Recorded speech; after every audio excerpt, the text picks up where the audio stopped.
Federal, que tem atuado constantemente na pauta ambiental em Brasília e também em todo o território do Estado de São Paulo, tentando defender e legislar de uma maneira consciente e eficiente a temática ambiental e sustentável. General, uma satisfação tê-lo aqui, a gente está em visita ao seu gabinete para poder abordar essa pauta e os temas tão pertinentes. É uma satisfação, Nares, estarmos aqui hoje conversando sobre o meio ambiente. O meio ambiente é fundamental, ainda mais para o Brasil, que é uma das referências mundiais sobre meio ambiente. Muitas vezes se fala e se vê muita coisa na televisão e acha que o Brasil não preserva o meio ambiente. E é muito pelo contrário. E oportunidades como essa é sempre bom para que a gente possa comentar sobre o meio ambiente brasileiro. O Brasil, ele ainda hoje, Nares, tem 64% de matas nativas. Na Amazônia, que é sempre muito citado, o Brasil tem 84% das matas nativas. Quando se busca o percentual de matas nativas na Europa, que são críticos à nossa política ambientalista, é bom saber que lá o percentual é de 0,3%. Você leva em consideração um dos maiores questionadores da política ambiental brasileira, que é o governo da França. A França tem uma mata nativa totalmente defasada, né? Menos do que isso até hoje, né? Em vários aspectos, o Brasil é uma referência, né? Você tem razão quando faz essa abordagem. A própria legislação brasileira, ela é muito mais severa do que a legislação francesa.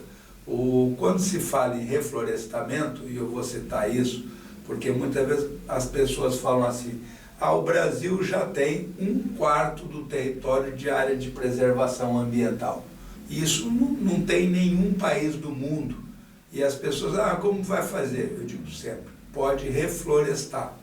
Nem todos se lembram ou sabem que a Floresta da Tijuca, no Rio de Janeiro, era uma fazenda de plantação de café e que foi reflorestada por Dom Pedro II.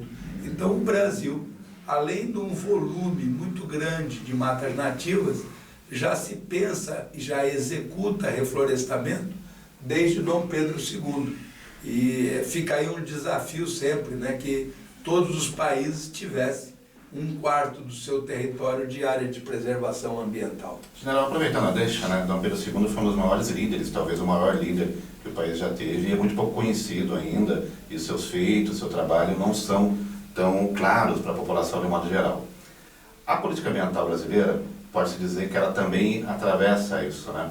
Como o senhor citou, infelizmente a mídia de modo geral não mostra a realidade como deveria ser mostrado, e isso causa uma desinformação muito grande em termos do que realmente acontece, não só na Amazônia, mas a Amazônia como objeto principal, mas assim no modo geral da nossa preservação ambiental, do nosso desenvolvimento sustentável. E eu sei que uma das suas pautas em Brasília é justamente esse cuidado, esse olhar para isso. Como é que vocês têm lidado com tanta desinformação? Oportunidades como essa é sempre bom para alertar e mostrar à população que o Brasil é uma referência nesses aspectos ambientais.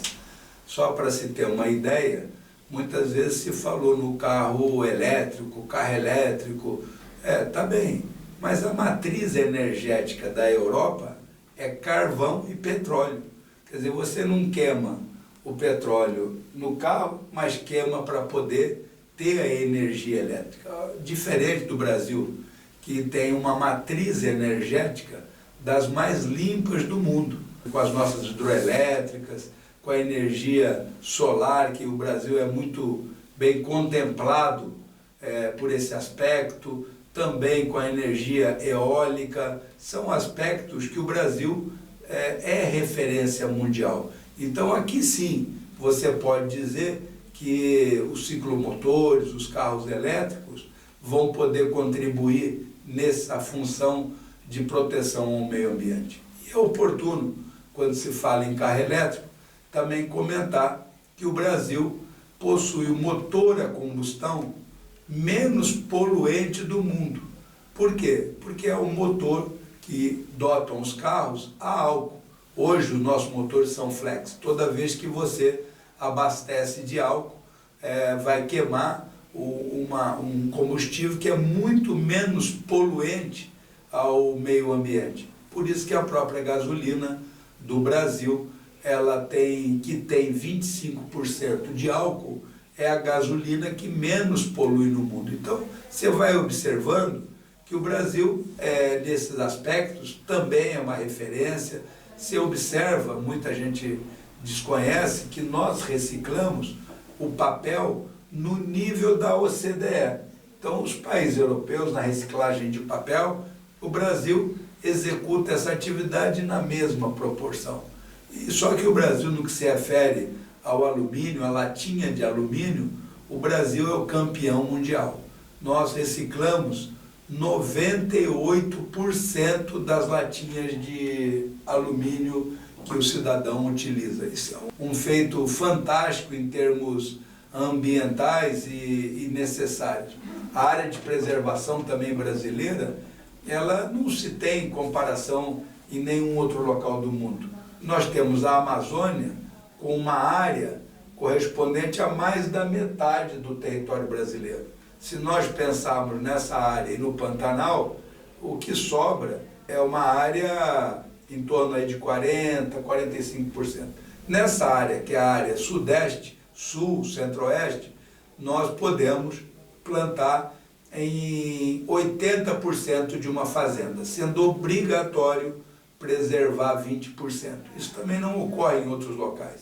Agora, é importante também dizer que no Pantanal, por exemplo, é obrigatório preservar 50%. Então, se você tem uma fazenda, você só vai poder explorar 50%. E se essa fazenda fica na Amazônia, você só pode explorar 20%. Ou seja, uma fazenda na Amazônia, 80% é de preservação ambiental.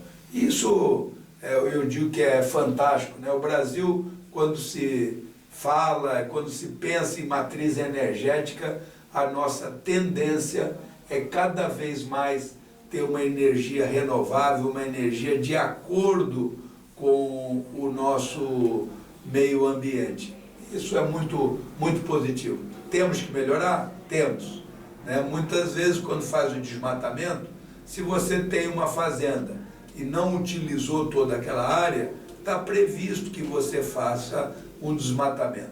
Mas por isso que sempre cita o desmatamento ilegal, aquele que não tem amparo. Precisamos melhorar. Mas eu digo sempre, Nares, que uma das coisas que nós precisamos mais atenção ao meio ambiente é o meio ambiente urbano.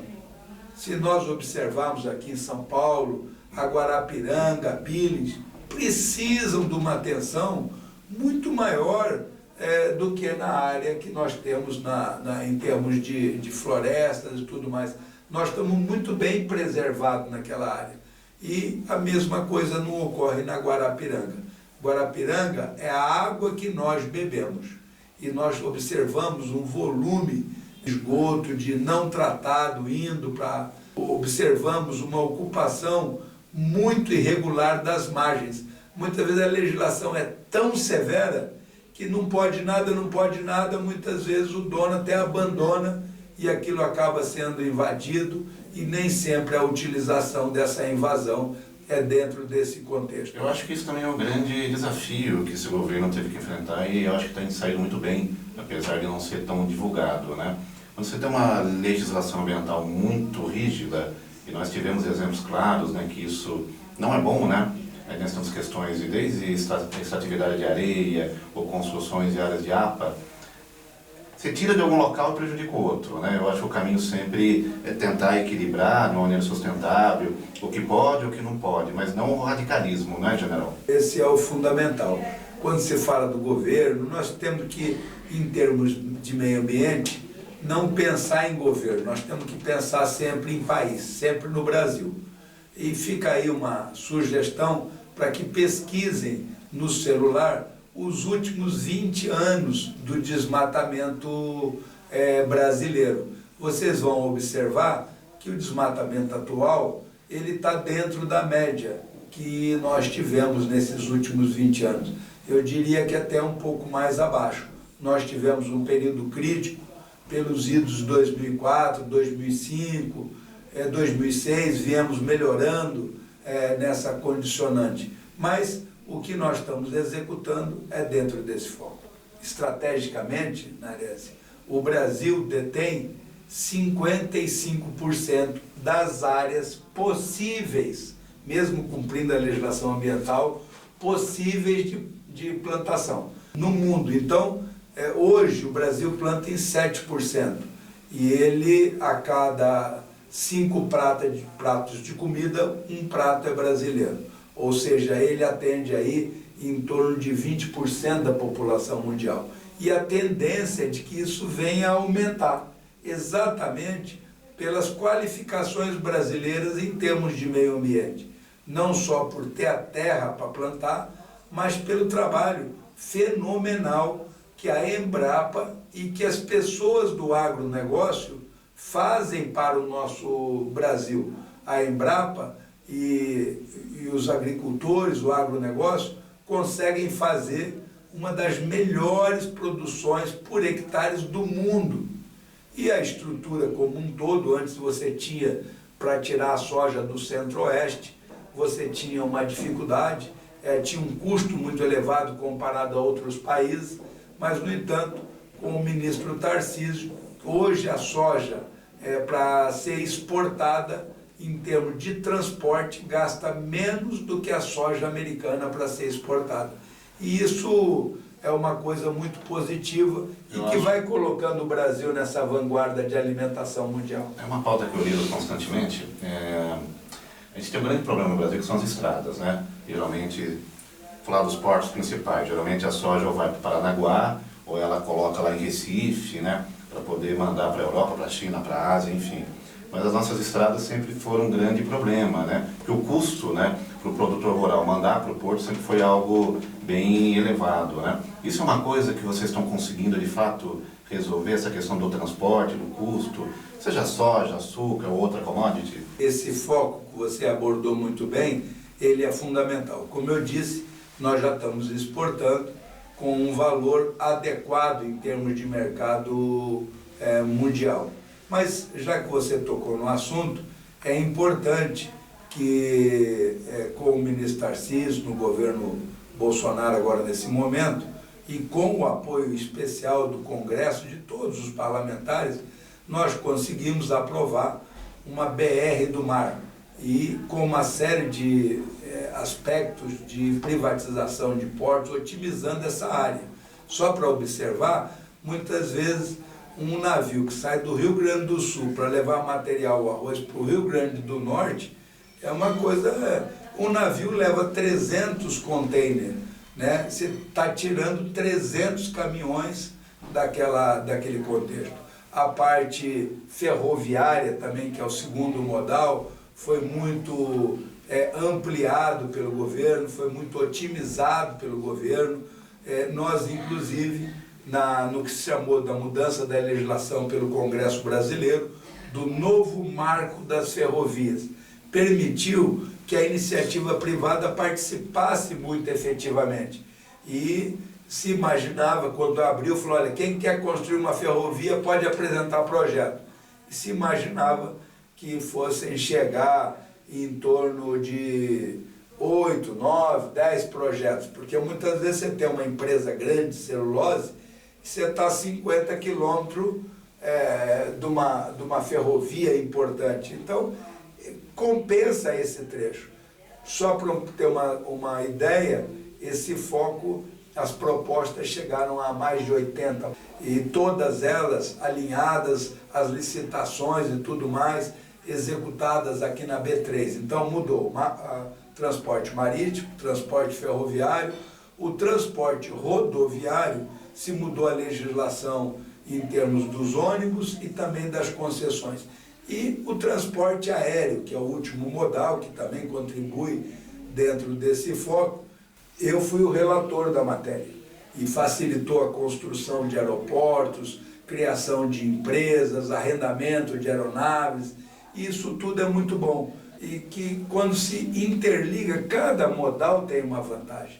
O do transporte aéreo, para você transportar valores, por exemplo, você está tirando um caminhão blindado e toda uma escolta da estrada. O caminhão blindado com um peso excessivo, né, para levar recursos. Isso pode ser levado pelo meio aéreo, com a segurança adequada e menos risco, né, general? Com menos risco. Então, o Brasil interage, né, em termos de meio ambiente. O trabalho do ministro Tarcísio foi fantástico nesse período. Fico contente de tê-lo aí como uma das opções que São Paulo tem para governar essa locomotiva paulista, como é conhecido o Brasil, mas não fugindo do nosso contexto do meio ambiente, e vejo que nós todos temos que estar envolvidos. Os próprios parlamentares de São Paulo estão preocupados com o tratamento do resíduo sólido.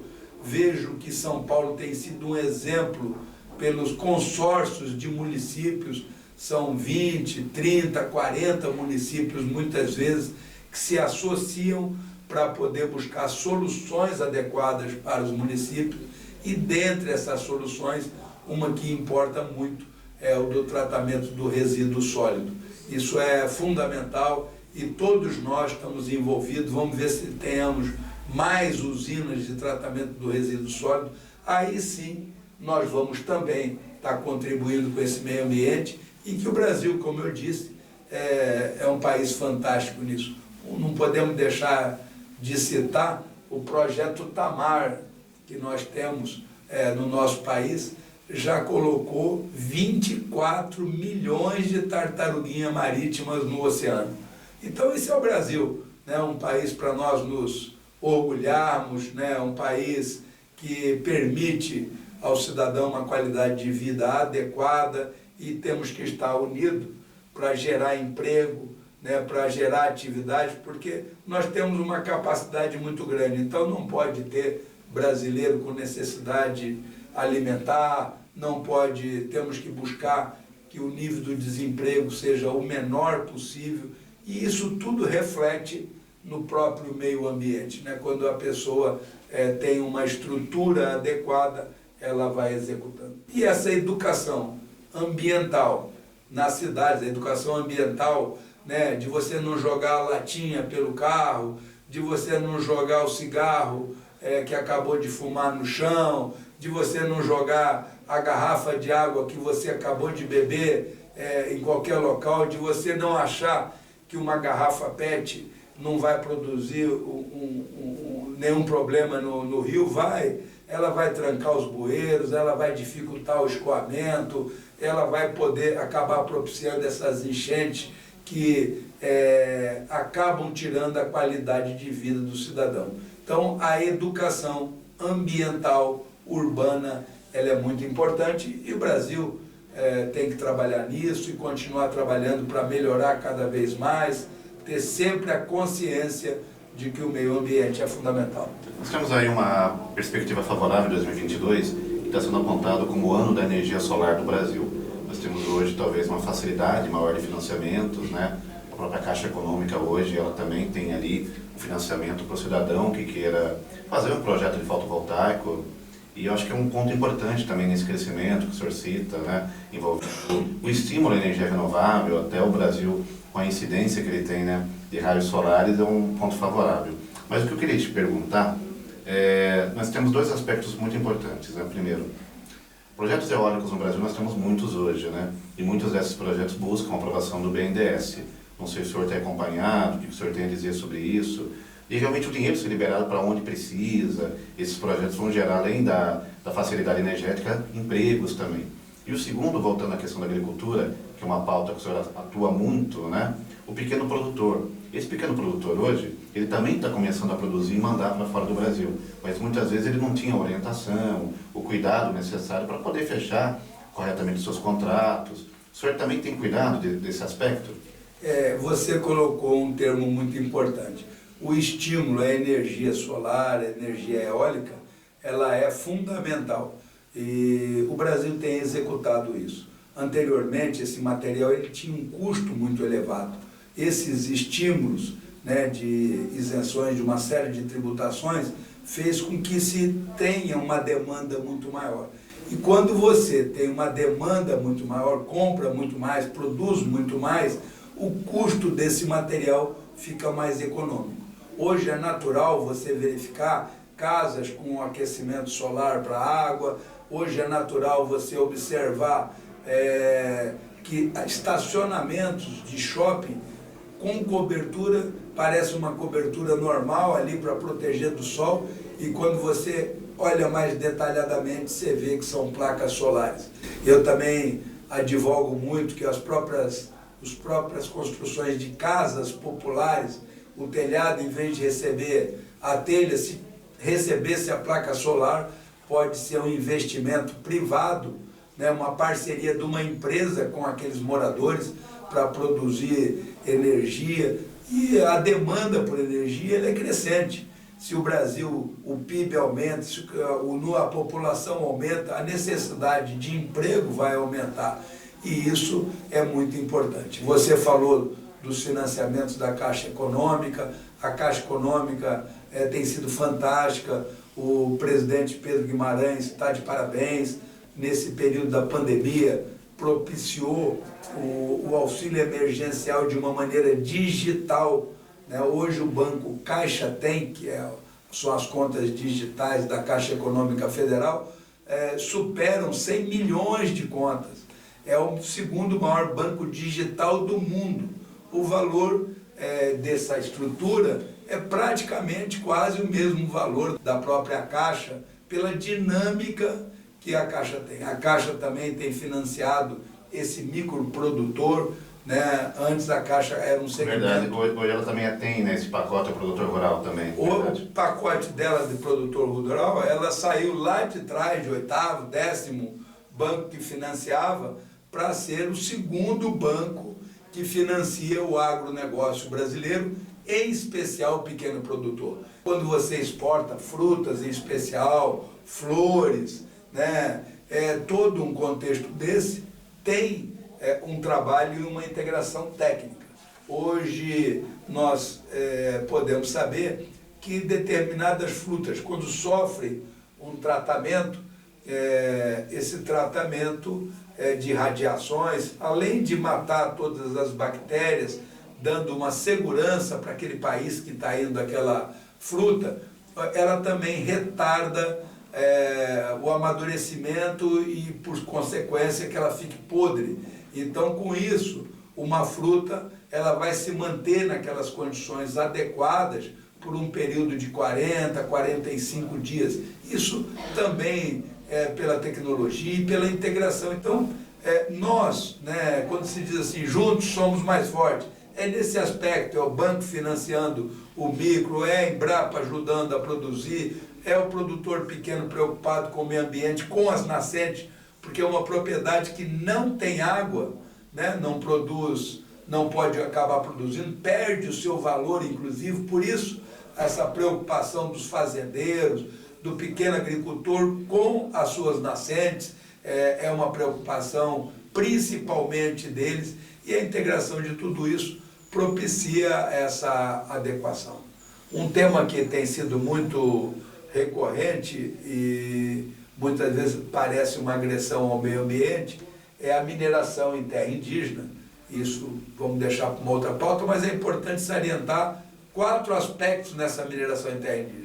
Primeiro, que a Constituição de 88 já prevê, ela só pede para regulamentar, então nós não vamos autorizar, já é autorizado, então nós vamos regulamentar. É o reconhecimento, né, general? Segundo da autonomia. Nós não podemos ter índios passando necessidade sobre uma riqueza mineral, uma riqueza econômica. Hoje eles já exploram em termos do agronegócio em muitas áreas e produzem muito. Então o índio não pode passar necessidade. Terceiro aspecto é exatamente o meio ambiente. Nós temos que ter uma preocupação grande com o meio ambiente. Quando você regulariza, quando você atribui uma área e uma responsabilidade, você tem como cobrar se aquela exploração está atendendo os preceitos adequados da legislação, você tem como cobrar de que maneira aquela área deve permanecer depois. Então, a regularização da mineração em terra indígena, ao contrário do que se diz, ela vem contribuir com o meio ambiente, porque você vai poder cobrar da maneira que está sendo realizado. Hoje, nós temos aí 1 milhão de índios e 1 milhão de garimpeiros. Então, são brasileiros que também labutam para manter a sua família. Nada como regularizar, cobrar que seja executado com a devida preocupação com o meio ambiente. E o quarto ponto é que isso tudo vai poder propiciar recursos ao Brasil, e esses recursos dos impostos é para melhorar a qualidade do cidadão, a qualidade de vida, e você também, através de programas sociais, poder atender os mais necessitados. Nós não podemos, né, ter fome no país, nós não podemos ter desemprego, e juntos, com certeza, vamos produzir muito mais e ter o Brasil com o meio ambiente que nós queremos, como tem sido executado, como os nossos antepassados preservaram até agora. General, nosso tempo está esgotado, eu gostaria muito de agradecer a sua participação. A produção vai colocar embaixo seus links de mídias sociais, até para as pessoas também acompanharem todos os projetos que o General tem em Brasília da pauta ambiental, né? Também outros projetos pertinentes que o pessoal pode acompanhar através das mídias, do site do General. Muito obrigado pela entrevista. Eu que agradeço. Eu sempre digo, Nares, que a política é a maneira pelo qual se pode produzir o bem comum. E por ser um ano eleitoral, todos devem estudar os seus candidatos, verificar, analisar, e agradeço colocar ali os links e as mídias para que as pessoas possam fazer uma análise e nos apresentar sugestões, sempre com foco no bem comum do cidadão brasileiro. Muito obrigado. Nós chegamos ao final do Eco Bagagens de hoje. Eu agradeço a audiência de todos, convido vocês a estarem conosco no nosso próximo encontro. Até lá.